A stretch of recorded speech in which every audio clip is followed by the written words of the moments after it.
Détenu et torturé depuis 7 mois pour son soutien aux manifestations contre le régime, il risque la peine de mort. Toumoj Solehi approche désormais des 200 jours d'isolement. Il n'a toujours reçu aucun soin médical. Aux abois, le régime iranien a multiplié les exécutions de prisonniers ces dernières semaines. On retrouve tout de suite Marjane Satrapi, place de la Bastille à Paris. Avez-vous tout d'abord des nouvelles du rappeur ? Bonjour déjà, merci de m'accueillir. Les dernières nouvelles, c'est qu'il est toujours prisonnier dans une prison dans le centre de l'Iran, que son procès il a commencé, mais voilà, c'est une espèce de mascarade de procès.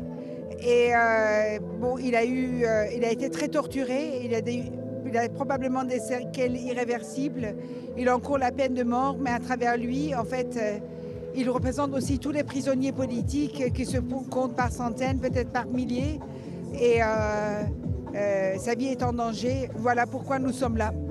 Et quelle est l'ampleur de la mobilisation en Iran et à l'international pour qu'il échappe à la peine capitale ? Écoutez, en fait, le fait que la diaspora iranienne manifeste, le fait qu'on en parle, c'est comme un bouclier qu'on met autour de ces prisonniers politiques. On arrive quand même à les protéger de la peine de mort, donc c'est très important de le faire. Il faut aussi à un moment donné que la communauté internationale se réveille. Je sais que les interventions dans la région des pays occidentaux, ça a toujours été un fiasco, donc ils ne veulent pas réellement intervenir. Mais là, on parle d'un peuple qui est en train de se battre pour la démocratie.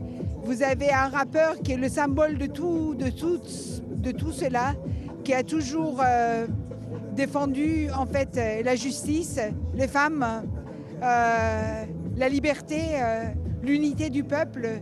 Donc ça peut paraître dérisoire que nous à Paris nous fassions une manifestation, mais en réalité le fait que nous soyons là, ça donne de l'espoir aux Iraniens qui se battent chaque jour contre la République islamique. Cette révolution, en réalité, si vous voulez, et pour moi, elle a déjà réussi parce que la partie culturelle, elle est déjà faite. Maintenant, il faut faire la partie politique. Ça prend du temps, mais il ne faut pas qu'il y ait... Il faut pas que les jeunes de notre pays donnent leur vie pour ça. Et Toumoj, c'est comme une aiguille dans leurs yeux. Et plus on manifeste, et plus on parle de lui, et plus on le protège.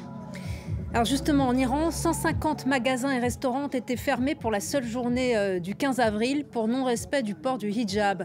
Où en est actuellement le mouvement des femmes pour la liberté de porter ou non le foulard en Iran ? Cette chose, elle est déjà actée en fait. Moi, je regarde tous les jours les images qui viennent d'Iran. Je suis aussi en rapport avec des Iraniens qui sont en Iran, qui me font des FaceTime. Je regarde les rues. Désormais, les femmes ne portent plus de voile si on n'a pas envie. Après, il y a toujours quelqu'un pour venir les emmerder et elles s'en foutent en fait. Le problème qu'ils ont, c'est que la République islamique c'est que le mur de la peur, elle est tombée.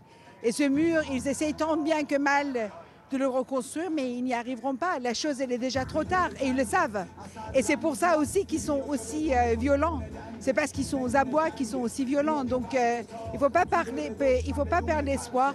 Alors oui, à court terme, je suis super inquiète, mais à long terme, je pense qu'on a déjà réussi, oui. Et même s'il est aux abois actuellement, justement, est-ce que ce régime peut être sensible aux pressions actuelles ? Écoutez, entre 1981 et 1988, il y a entre 20 000 et 30 000 prisonniers politiques âgés entre 18 et 22 ans qui ont été massacrés, exécutés dans les prisons en Iran, avec en fait l'indifférence totale de la communauté internationale. Pourquoi on n'a pas déjà 20 000 ou 30 000 prisonniers politiques exécutés? Justement parce que pour une fois on parle, et c'est pour la première fois où la diaspora iranienne, on est tous unis, on est tous là et on défend notre peuple. On est redevenu une famille. Et vous avez en ce moment des contacts avec le gouvernement français ?